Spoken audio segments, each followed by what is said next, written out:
Hello, hello! I'm Ana de Villa-Singson of PPCRV. Ang Parish Pastoral Council or PPCRV ho ay isang volunteer organization na 32 years old na. 32 years old na ho kaming nagbabantay ng mga eleksyon.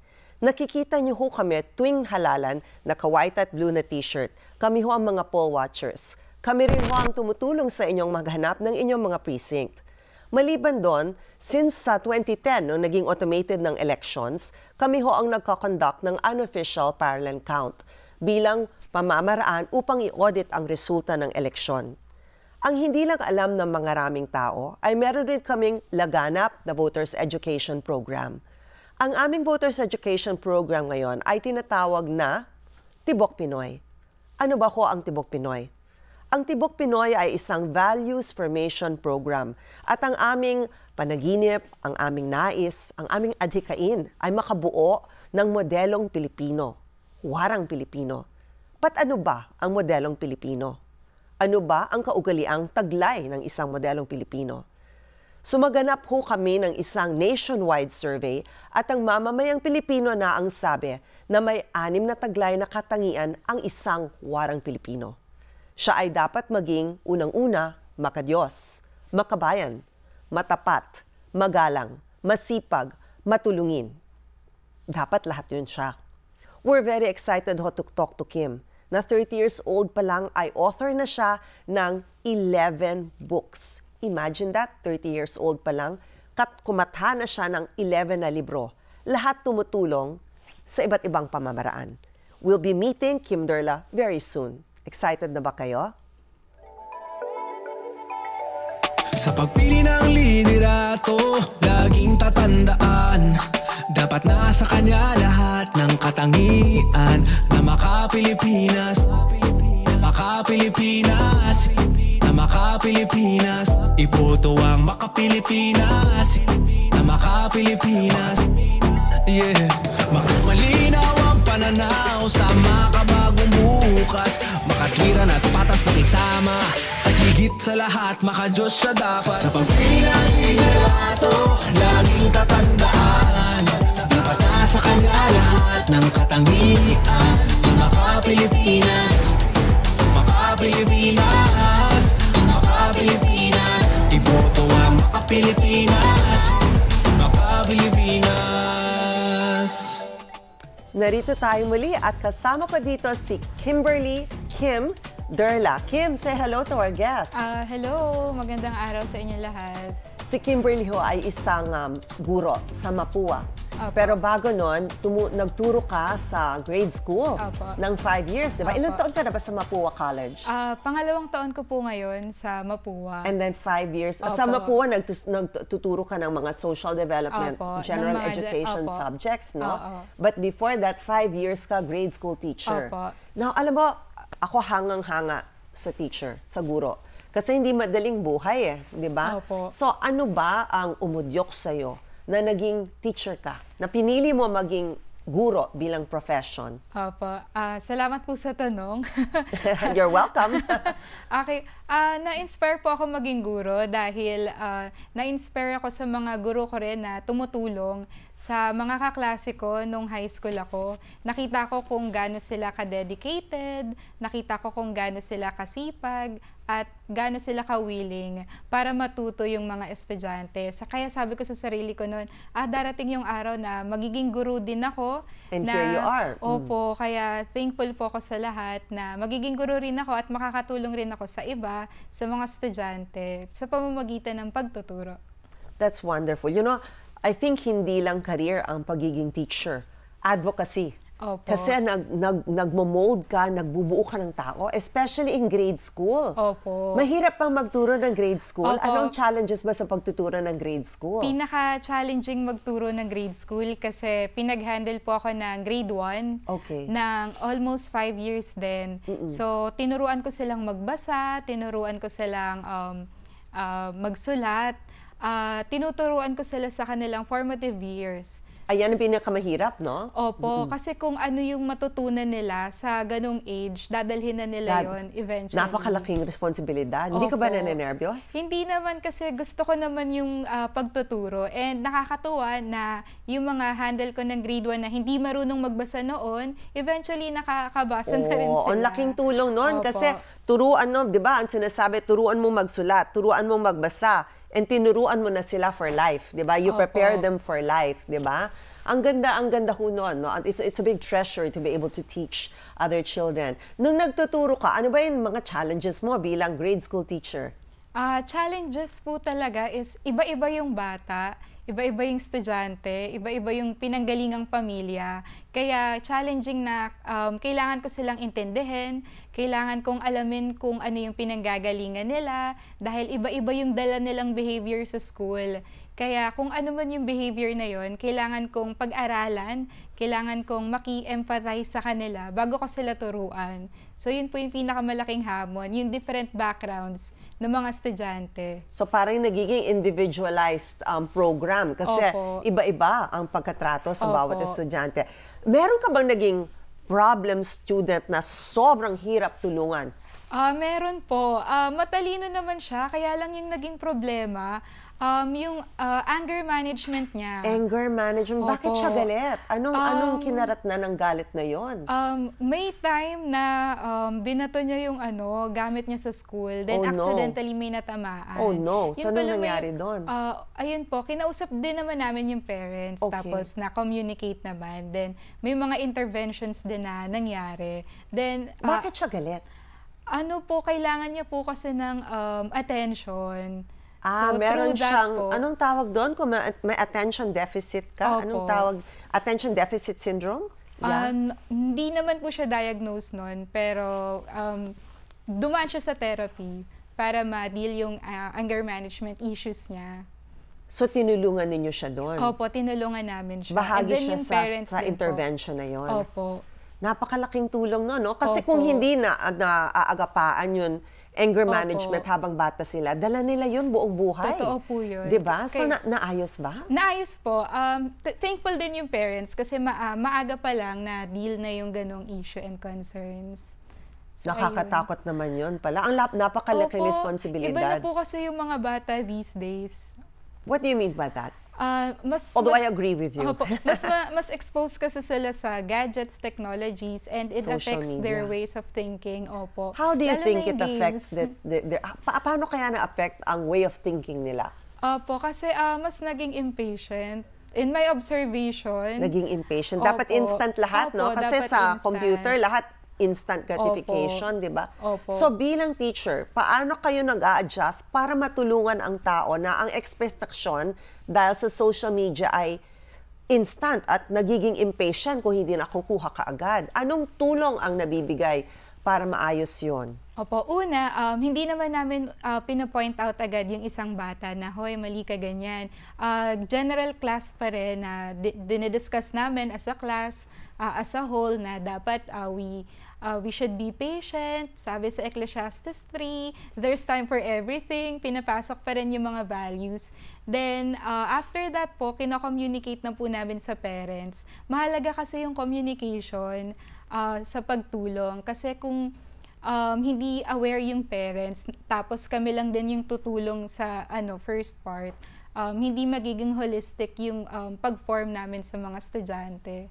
Ayun po. Nakaka-nervous pala. You're responsible not Opo. just for the mind, but also for the Opo. well-being and the soul of the child, Opo. right? Kasi yung mga lessons, madali lang naman siyang ituro. Ang challenging part talaga is the behavior of the students. And yet, pinili mong tumulong kahit challenging, kahit mahirap. At sinasabi nga nila, ang career ng isang guro, ang kayamanan ay yung fulfillment, hindi masyado yung Opo. material benefits, Opo. no? And yet, pinili mo yon. Bakit? Naniniwala kasi ako, wow, Miss Universe, naniniwala kasi ako na kapag passion ko yung yung isang bagay, eventually all the blessings will be given by God. Wow. Ayun Wow, po. I like that. That's very Opo. positive. You know, yun pagiging guro, yun lang ang first expression mo sa pagnanais mong maging matulungin. Marami pang expression ang pagiging matulungin sa buhay mo, di ba? Sinabi mo, kunikwento mo sa akin kanina na ang mga books, meron kang isang book na tinawag Paghilom. Opo, paghihilom. Paghihilom. Paghihilom galing saan? Sa romantic heartbreak, sa loss. Paghihilom. Anong klaseng paghihilom? Sinulat ko po pala yung paghilom book after ng breakup ko po ng 6 Ay, years. break up. Romantic. Opo. Okay. So medyo sad po Ouch. ako noon. Sad ka. Tapos Ouch. sabi Oo. ko, i-convert ko yung sadness ko into something productive and meaningful. Okay. So every time na nalulungkot ako, sinusulat ko siya in essay, ganyan, and poem. So sabi ko, eventually, itong mess sa buhay ko, it could help others. I can turn this mess into a message. Kaya I ako po like that. sinulat Turn yung... this mess into a message. How beautiful is that? Opo. Yeah, Kaya okay. sinulat ko po yung paghilom is to help other people then and remind them na there's beauty in everything na nangyayari sa buhay despite how challenging it is, how saddening, how heartbreaking. Ayan po. Ikaw ba naghilom na? Yes po, opo. I'm happy to know. I'm happy to know talaga na okay ka Opo. na. Ngayon, very curious rin ako. Meron kang sinabi kanina, no, nung nag-uusap tayo and nung binabasa ko yung mga papers mo, di ba? You believe very much in self-help. Opo. Di ba? Self-help. Now, importante yon. Marami kasi sa atin, iniisip natin ang pagtutulong ay pagtutulong lamang sa iba. Opo. Hindi natin iniisip na kailangan rin tayong magtulong ng sarili. Opo. Especially sa panahon ho na ito, na ang wellness ay napakahalaga kasi ang dami kong tukso, ang daming temptasyon, ang daming paghihirap, ang daming challenges na hindi natin naiisip alagaan ang sarili. 'Di ba? Opo. So self-help is very important. Opo. And I think binigyan focus mo rin yun. 'Di ba? Talk to me about what you're doing for self-help, Kim. Opo. For self-help naman po, I write articles on my blog reminding people to help themselves, to take care of themselves, and before they help other people, they should take care of themselves first. Totoo yan. Because paano ka tutulang ng iba kung hindi ka buo Opo. ng sarili mo, di ba? Oo. Mahirap ding tumulong sa iba kung hindi rin tinutulungan yung sarili po talaga.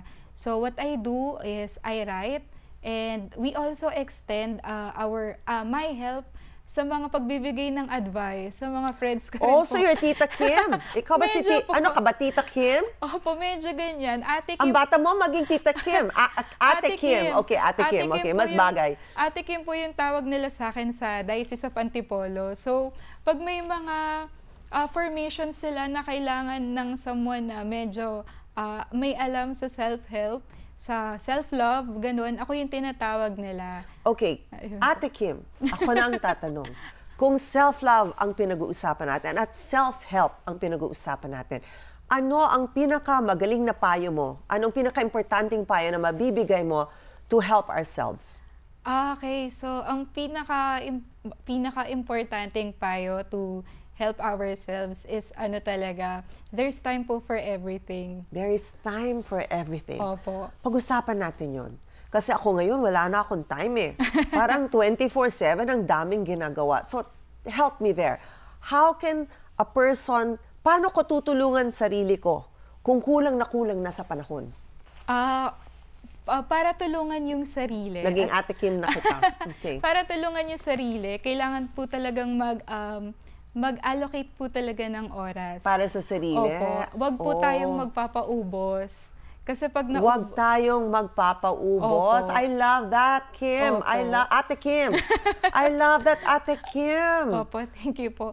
Kasi kami rin po, sa ginagawa ko sa pagtuturo, pagsusulat, I make sure na nagtitira rin ako ng oras para For sa sarili ko. yourself. Okay. Okay, narinig niyo yon, ha? Ang pagtutulong sa sarili or self-help is very, very important, especially in times now na ang bilis ng takbo ng buhay, di ba? Tapos ang daming challenges, ang daming palaging hinahabol, di ba? So, ang galing ha, batang-bata ka, ikaw pa yung nagtuturo sa akin. So, wag kang magpaubos. I think that is beautiful. Self-help. Huwag kang magpaubos. Magtira ka para sa sarili mo.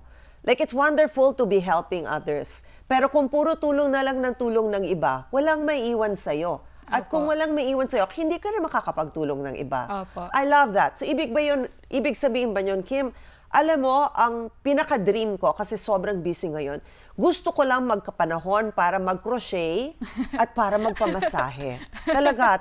Ang babaw ng aking dreams ngayon. Gusto kong may panahon ako mag-ganchilyo at magpanahon na ako lang, mag-isa lang ako, nagpapamasahe ako at uupo ako at magbabasa ng libro or K-drama at walang magugulo sa akin. Self-help yun, di ba? Opo. O, tignan mo, kailangan kong gawin yon. Kailan kaya?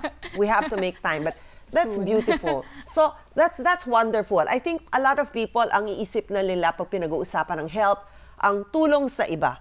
Pero napakahalaga na pag-alagaan ang sarili. Opo. Kasi kung, sabi mo nga kung maubos ang sarili, walang maibibigay para sa iba. Opo. I love it, Kim. So intelligent and so wise, and you're only 30. I love it. Tingnan mo, nag-counseling pa ako dito. Nakakatawa.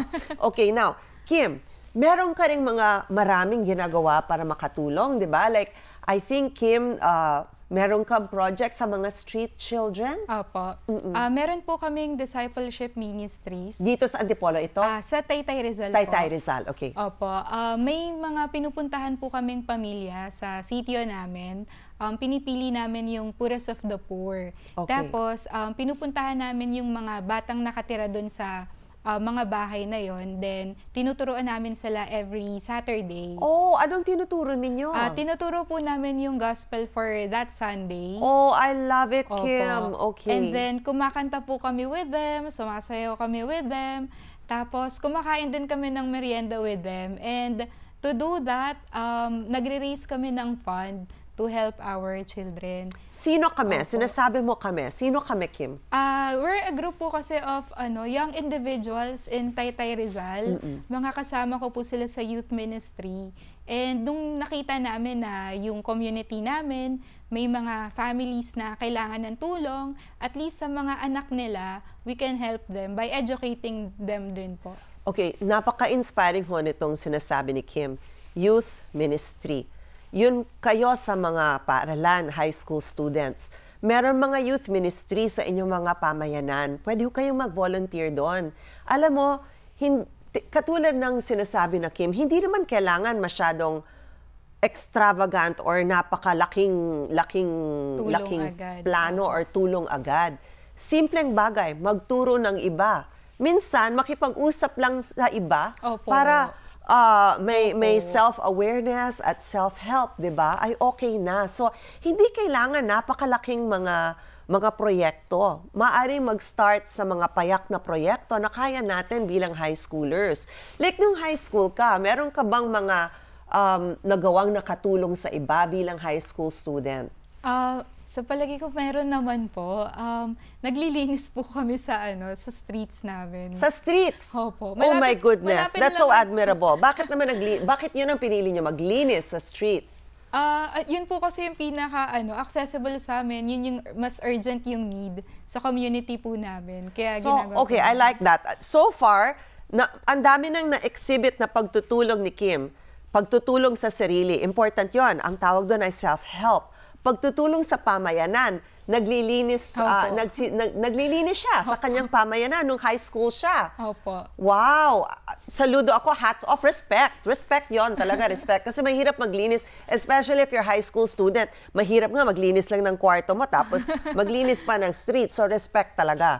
Tapos napakita rin niya ang pagtutulong sa mas malaking pamamaraan, di ba? Through the books that she wrote, and also through her street children Opo. program, education program. So, I think yung importanteng mensahe dito, lahat tayo, pwede tayong tumulong. Hindi kailangan malaki, hindi kailangan grandiose kaagad, no? Pwedeng simple. Opo. Para sa mga high school students, bigyan natin nga sila ng mga example. Unang-una, paano sila makakatulong sa sarili bilang high school student? kaya nilang tulungan. At guro ka Kilala mo Opo. yung mga high school students, di ba? Okay. Madali lang nilang matutulungan yung sarili nila sa pamamagitan ng pagmamanage talaga ng time and pagpa-prioritize ng mga activities. Kasi through that, hindi sila mabobombard, hindi sila mapapagod agad, well-managed yung sarili and yung health din nila. So, dapat that's the naka-schedule. first. Opo. Organized. So, pag uwi ng bahay, ako ganito noon nung high school, pag uwi ng bahay, kain muna ng konti. Popcorn. Popcorn yung daily, yun ang weakness ko talaga. Pag Opo. uwi ko, may humihintay na sa akin na isang bowl ng popcorn. Opo. Yan yung parang spinach ko bilang Popeye. Kailangan ko ng popcorn. Pagkatapos nun, bago muna mag-TV or tinatapos ko yung assignment ko. Naging ho ka na kasi ate ka na, di ba? Okay, so tinatapos ko yung ang aking homework. Aram ko, inuuna ko muna yon para pagdating ng dinner, okay na, kakain na ako, tapos after that, free time for myself. Tama ba yun? Ganun ba ang tamang pagka-schedule ng araw for a high schooler? Ideally, maganda talaga na i-check muna yung mga homeworks, kung meron pang homeworks. Yung mga online homeworks, marami rin, baka kasi ma-miss Kasi Oo. kapag nasa online lang, hindi nakikita rin agad. Okay. So maganda na after magpahinga, after magmerienda, i-check rin muna kung may na-miss bang project or homeworks or may message sa teacher. Okay, Ayun po. very good. So, konting merienda, konting pahinga, konti lang huwag kayong matulog. Pagdating sa bahay, tapos do your work. Opo. Prioritize the Opo. work, and then it's your time na. Opo. Free time. So, okay, yun ang health self-advice natin sa mga grade schoolers. Ano naman ang ating advice sa kanila para makatulong sila sa kanilang pamilya? Gagawin nila yung mga household chores din talaga. Kasi napakalaking tulong sa mga magulang kung yung mga anak, kahit yung simpleng paghuhugas ng plato, paglilinis ng bahay, pag-aayos ng kwarto, yun yung pinaka-easiest way to help sa bahay. Oo, malaking tulong yun, no? Opo. Na isang funny story lang isang beses yung anak ko, sinabi ko, kailangan may assignment sa bahay para matuto ng responsibilidad. Sinabi ko, from now on, kayo ang maglilinis ng kwarto ninyo. Oh my goodness, pagpasok ko, ang linis ng kama. Alam mo yun ginawa? Nako, tinakpan lang ng blanket. Nung tinanggal ko yung blanket, sobrang gulo sa ilalim. So kayo, kung maglinis kayo ng maayos. Maghugas kayo ng maayos. Dapat maayos para totoong tulong, okay? Tama. Okay, so tulong sa sarili, tulong sa pamilya, tulong sa pamayanan. Paano makakatulong ang high schooler sa pamamayan? Okay, napaka-challenging po na question Oo yan. nga, challenging. Ikaw naman, street cleaning. Opo. Ano kaya ang bagay sa mga bata ngayon? Ang pinakamaganda talaga is mag-observe muna sila kung ano yung pangangailangan sa community. Kasi sa amin, ang unang problema nun, yung basura talaga sa bawat kanto, kaya naglinis kami. So, if high schooler ka, observe ano yung pangangailangan ng pamayanan mo. Kailangan ba ng mga magtuturo sa mga street children sa labas?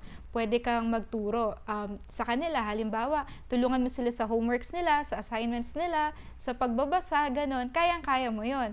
Pangalawa, pwede rin tayong sumali ng mga non-government organizations na Mag-volunteer, no? Maraming volunteer Opo. programs. Opo. Are there NGOs that you can suggest that they volunteer in? May nakita po ako online na they are looking for volunteer tutors. Oh? Sa palagay ko, pinaka-easiest rin yun na maaring salihan bilang young volunteer. Tsaka may virtual option din sila. So Maging virtual tutor. Opo. So wherever maganda they yun, are, no? they can help. Oo. Ako magpa-plug. Pwede rin ho kayong mag-volunteer sa PPCRV. Tama. In fact, si Kim, Opo. si Ate Kim, ay isang volunteer rin ng PPCRV Yes from po. Antipolo. Diba? May white and blue uniform din ako. Nandun siya tuwing halala, naka-white and blue uniform. Volunteer Opo. kayo ha, okay? But no, seriously, pumunta kayo ho sa parish ninyo. Usually, nandun ang mga youth ministries, di ba? So, pwede kayo magtanong, ano ba pwede namin gawin as youth? Kasi, ang iba kasi iniisip nila, bata pa ako Ano ba matutulong ko? But you know, ang dami niyong magagawa bilang isang bata. Meron akong kwento tungkol sa isang grade 6 student. Nasa Amerika ho siya. Tanyag na tao na ho siya ngayon. No? Basta tanyag na tao na siya ngayon. Nung 6 years old siya, nakapanood siya ng isang ad ng detergent, okay, detergent bar. May nakikitang babae, naghuhugas siya ng plato. Tapos sinabi nila, women around the world are washing, are doing their jobs and washing the dishes. Yung grade 6 na yon na-offend, bakit lang raw women ang naghuhugas ng plato? Parang feeling niya gender discrimination. Nagsulat ho siya at the time kay Hillary Clinton. Si Hillary Clinton ho, hindi pa presidente at that time. Nagsulat rin ho siya sa president ng detergent company na yon. Lo and behold, sa pagsusulat ng grade 6 years old na yon, pinalitan ang ad. Hindi na ginawang women around the world. Ginawa nilang people around the world are washing dishes. So wala nang gender discrimination. Grade 6 lang ho yun, batang yun ha. So anong sinasabi natin na hindi natin kayang mag-effect ng change as bilang kabataan? Ang dami hong magagawa ng kabataan. Si Kimberly nga, example na naglilinis. At a young age na identify niya na kailangan linisan. Okay, so ayan, pagtulong sa pamayanan, importante itong susunod. Pagtulong sa environment, anong pwede naman natin gawin bilang high schoolers? Maging sustainable. Halimbawa po, instead of buying plastic water sa plastic bottle, mas magandang magbaon na lang. Ganun po. At saka wag na mag one-time plastic use, di ba? Pwede yung plastic container na huhugasan, pero wag na yung one-time plastic use, di ba? Tsaka mas budget-friendly din kung laging may baong tubig, ganyan. Sure pa na safe. So, ayun. Magdala ka ng lalagyan para water filling na lang. Okay. Yun yung easiest way. Ano pa ba? Segregation, di ba? Segregation. Yun parang, di ba, may recyclable, ano pa ba? Non-recyclable. Non-recyclable. And then perilous objects, di ba? Ayun nga. So, yan. Ito naman, pagtulong sa bayan. Meron bang, mahirap ito okay, bilang high schooler, paano ka tayo makakatulong sa bayan? Meron ba akong, kung high schooler ako, ano bang magagawa ko para makatulong sa bayan? Para makatulong sa bayan, I think dapat magsimula sa sarili. Kailangan maging mabuting high schooler ako sa loob ng bahay. Then eventually, yung pagiging mabuting tao ko sa loob ng bahay, madadala ko ito sa pamayanan, sa eskwelahan. Eventually, magkakaroon din to ng effect sa bayan. Yun yung una. Pangalawa, pansinin natin yung mga leaders sa paligid natin. If they are doing well, gayahin natin sila. Pero if there is a need na kailangan natin kunin ang kanilang atensyon, kailangan gawin natin. Kagaya po ng kinwento nyo kanina, yung grade 6 student, maaring sumulat ng letters para maiparating sa tamang tao yung mga concerns. Believe in the power of the strength of the youth. You know, ang sinasabi nila palagi, the youth is the future of our country. Pero bakit natin hihintayin ang future? The youth is also the present of our country. We are a present gift. And as a present gift, ang dami nating magagawa ngayon. Huwag natin hintayin ang future. Kasi alam nyo, ang lakas ng kabataan, ang dami ninyo, ang lakas ng boses ninyo, kung gamitin ninyo. Diba? Now, Kimberly, any advice pa you want to give tungkol sa pagtutulong ng iba na natuto mo sa iyong 30 years of dedicating your life to help others? Pinaka-advice ko is mangarap tayo para sa sarili at mangarap din tayo para sa ikabubuti ng iba.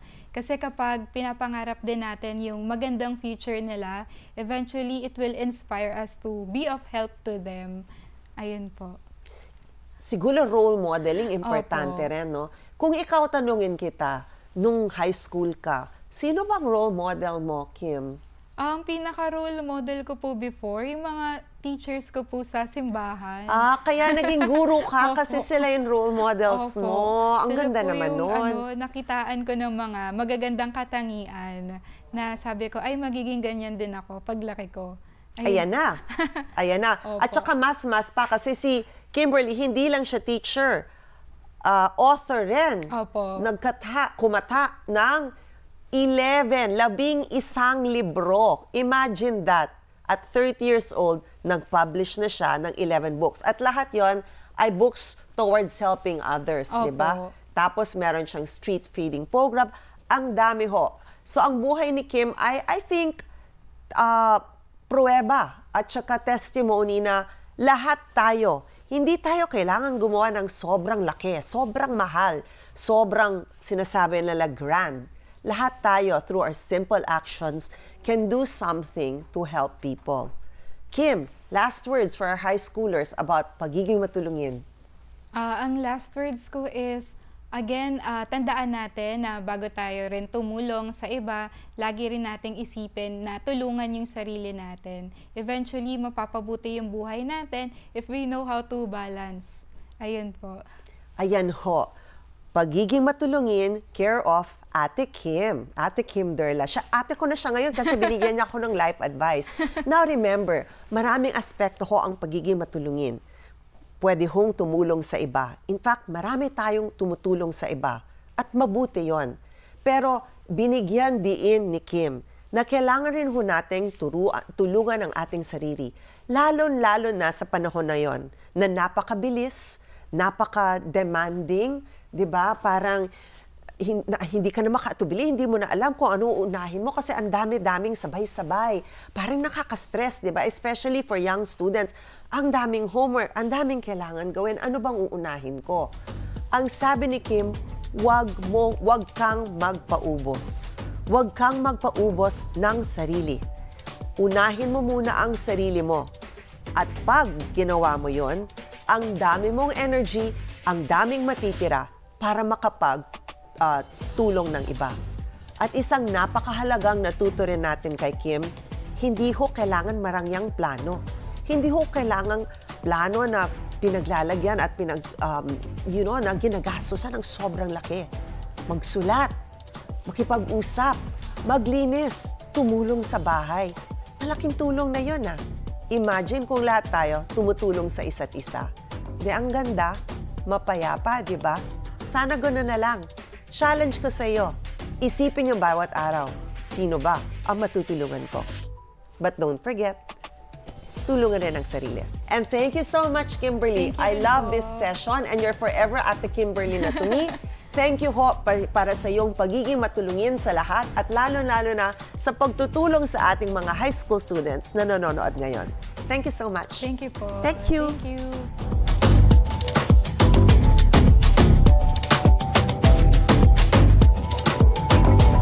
Sa pagpili ng liderato, laging tatandaan, dapat nasa kanya lahat ng katangian na maka-Pilipinas, maka-Pilipinas, na maka-Pilipinas. Iboto ang maka-Pilipinas, na maka-Pilipinas. Yeah, malinaw ang pananaw sa makabagong bukas, makatwiran at patas pakisama. At higit sa lahat, maka-Diyos siya dapat. Sa pagpili ng liderato, laging tatandaan, dapat nasa kanya lahat ng katangian ng maka-Pilipinas, maka-Pilipinas, maka-Pilipinas. Iboto ang maka-Pilipinas, maka-Pilipinas.